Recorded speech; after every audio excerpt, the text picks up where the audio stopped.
तीन बहनों की लालची भाभी। करिश्मा, रेशमा और मनीषा तीन बहनें हैं। उनका एक भाई भी है, मयंक। मयंक अपनी बहनों को बहुत प्यार करता है, लेकिन मयंक की पत्नी सविता इस मामले में मयंक से बिल्कुल ही अलग है। वो अपनी ननदों का जितना बुरा कर सकती है उतना बुरा करती ही रहती है और अपनी ननदों पर हुक्म भी चलाती है। करिश्मा, करिश्मा, तुमने अभी तक नाश्ता नहीं बनाया? तुम्हारे भैया को ऑफिस जाने में देर हो रही है। हाँ भाभी, बस अभी बनाती हूँ। करिश्मा, तुम ये ढीलापन छोड़ दो। कल को पराये घर जाना है। वहाँ अगर तुम इस तरह से काम करोगी तो लोग क्या कहेंगे कि माँ ने और भाभी ने कुछ सिखाया नहीं। और तुम्हारी दोनों बहनें कहाँ हैं? रेशमा मार्केट गई है और मनीषा सो रही है। क्या? सुबह के 8 बज रहे हैं और ये महारानी अभी भी सो रही है? ये कहते हुए सविता अपनी सास दुर्गा देवी के पास जाती है। माँ जी, देख रही हो अपनी बेटियों के तौर तरीके? क्या हुआ बहू, सुबह सुबह क्या कर दिया मेरी बेटियों ने? अरे, एक तो अभी अभी उठकर किचन में गई है, दूसरी सुबह सुबह बाहर चली गई और तीसरी अभी तक सो रही है। क्या करूं मैं इन तीनों का? मैं तो परेशान हो गई हूँ। जा जाकर उठा उसे और रेशमा से मैं बात करती हूँ। सविता सीधा मनीषा के कमरे में जाती है और उससे कहती है, महारानी जल्दी उठो, सूरज सर पर आ गया है। भाभी, थोड़ी देर और सोने दो ना, मैं रात को लेट सोई थी। वो क्या ना, यूनिट टेस्ट चल रहे हैं। शराफत से उठती है या नहीं, या फिर पानी की भरी बाल्टी डालूं तेरे ऊपर? नहीं भाभी, मुझे बिस्तर में नहीं लाना, उठती हूँ मैं। मनीषा जल्दी से उठकर बाथरूम में चली जाती है। सभी आराम से बैठकर नाश्ता कर रहे होते कि तभी रेशमा बाजार से हाथ में सामान लिए आ जाती है। रेशमा को देखते ही सविता उस पर बरस पड़ती है। लो, आ गई महारानी। ऐसा भी क्या सामान लाना था जो सुबह आंख मलते ही बाजार की तरफ रवाना हो गई? भाभी, कल आप ही तो चीख रही थी कि घर का सारा सामान मुझे ही लाना पड़ता है, घर में किसी को भी किसी काम से कोई लेना देना नहीं है। अब मैं बाजार जाकर सामान ले आई तो आपको इस बात से भी तकलीफ हो रही है? देख रही हो माँ जी, अपनी बेटी की जुबान कैंची से भी तेज चलती है। और मयंक, आप तो कुछ कहेंगे नहीं अपनी लाडली बहन को। रेशमा, अपनी भाभी से ऐसे बात नहीं करते। चलो माफी मांगो। भैया, मैं क्यों माफी मांगू?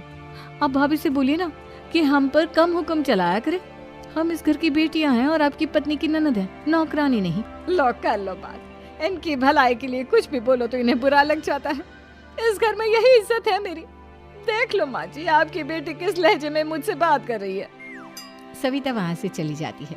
मयंक को बहुत गुस्सा आता है, वो भी वहाँ से चला जाता है। फिर करिश्मा रेशमा को समझाती है।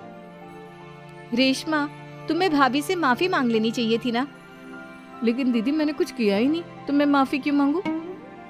हाँ करिश्मा दीदी, रेशमा दीदी जैसे ही घर में आई, भाभी ही उन पर चिल्ला रही थी। हाँ, मैं मानती हूँ कि गलती भाभी की थी। मैं तो इसलिए बोल रही हूँ कि भाभी ने माँ को तो पूरी तरह अपने वश में कर लिया है। वो हमारी बात सुनती ही नहीं। मयंक भैया हमारे लिए हमेशा खड़े रहते हैं, इसलिए उनकी बात का मान तो तुम्हें रखना चाहिए था ना। कोई फायदा नहीं दीदी, कुछ दिनों की बात और है, भाभी उन्हें भी हमारे खिलाफ भड़का देंगी। फिर वो भी माँ की तरह हमारी किसी बात का विश्वास नहीं करेंगे। इसी तरह सविता अपनी तीनों ननदों को किसी न किसी बात पर परेशान करती रहती थी। एक दिन मयंक अपनी तीनों बहनों के लिए गिफ्ट लाया। करिश्मा, ये तुम्हारे लिए हार का सेट। रेशमा, तुम्हारे लिए सुंदर सी ड्रेस।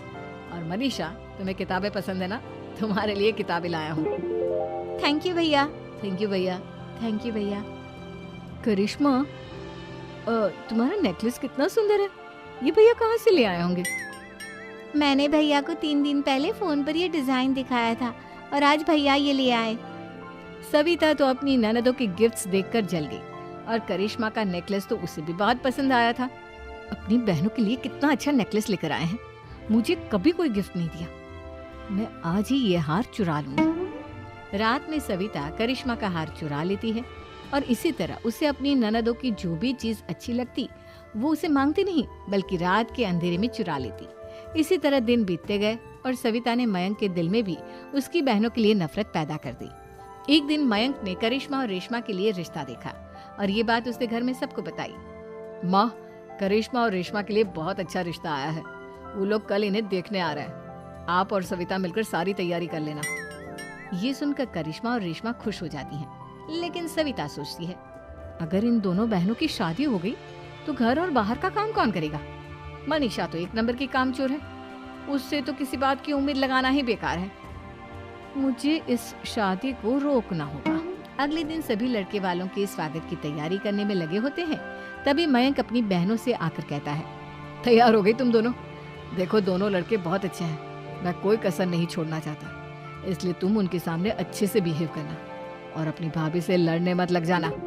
करिश्मा, तुम वो नेकलेस पहन लो ना जो मैं तुम्हारे लिए लाया था। भैया मैं बहुत देर से वो नेकलेस ढूंढ रही हूँ, लेकिन मुझे मिल ही नहीं रहा। क्या तुमने नेकलेस खो दिया? तुम्हें पता भी है वो कितना महंगा था? तुम कोई काम ढंग से नहीं कर सकती। मयंक गुस्से में वहां से चला जाता है। थोड़ी देर बाद लड़के वाले भी आ जाते हैं। वो दोनों बहनों को पसंद कर लेते हैं और रिश्ता पक्का हो जाता है। लेकिन सविता के दिमाग में तो कुछ और ही खिचड़ी पक रही थी। वो पंडित जी के पास करिश्मा की कुंडली लेकर जाती है और उन्हें पैसे देकर करिश्मा की कुंडली बदलवा देती है। जब लड़के वालों के पास करिश्मा की कुंडली जाती है तो वो दुर्गा को फोन करते हैं। बहन जी, हमने करिश्मा की कुंडली अपने पंडित जी को दिखाई थी। आपकी बेटी की कुंडली नहीं बल्कि दोषों का पिटारा है। देखिए, मैं और मेरे पति इन सब बातों में बहुत विश्वास करते हैं, इसलिए हम आपकी बेटी से अपने बेटे की शादी नहीं करा सकते। इस तरह करिश्मा का रिश्ता टूट जाता है और सभी घर वालों को बहुत दुख होता है। अब कविता सोचती है, चलो करिश्मा का तो रिश्ता टूट गया, अब रेशमा का भी रिश्ता तोड़ना है। क्या करूं? अब सविता आवाज बदलकर किसी अननोन नंबर से रेशमा के होने वाले ससुराल में फोन करती है। हेलो, मैं कौन हूँ कौन नहीं ये आपके लिए जानना जरूरी नहीं। बस इतना सुन लो कि रेशमा का 2 साल से किसी के साथ अफेयर चल रहा है। बस रेशमा का रिश्ता तोड़वाने के लिए सविता का इतना कहना काफी था। अब रेशमा का भी रिश्ता टूट गया।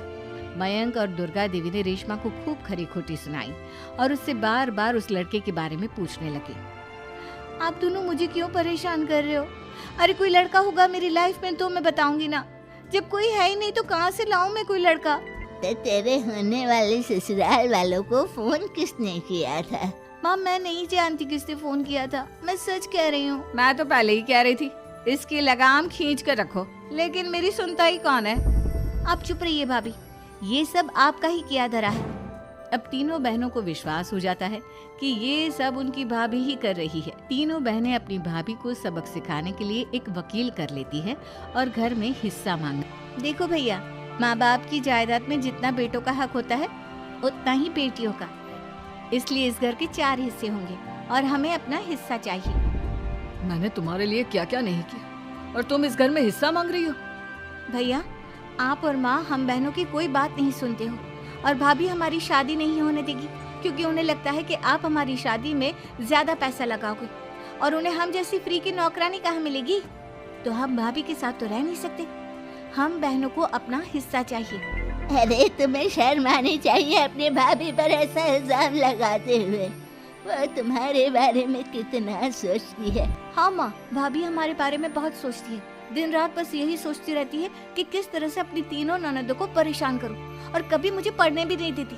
दोनों बहनों का रिश्ता भी तो इन्होंने ही तोड़वाया है और रात में हमारे कमरे में आकर हमारी चीजें भी चुराती हैं। इसी तरह सविता की तीनों ननदें अपनी बात पर अड़ी रही। अब कोर्ट में तारीख भी शुरू हो गई। जब सविता को लगा कि उसकी तीनों ननद इतनी आसानी से नहीं मानने वाली, तो उसने अपने पति और सास को सारी सच्चाई बता दी और अपनी तीनों ननद से माफी मांगी। मयंक और दुर्गा को भी अपनी गलती का एहसास हो गया। अब सविता खुद करिश्मा और रेशमा के लिए अच्छा रिश्ता ढूंढती है और उनकी शादी करवाती है।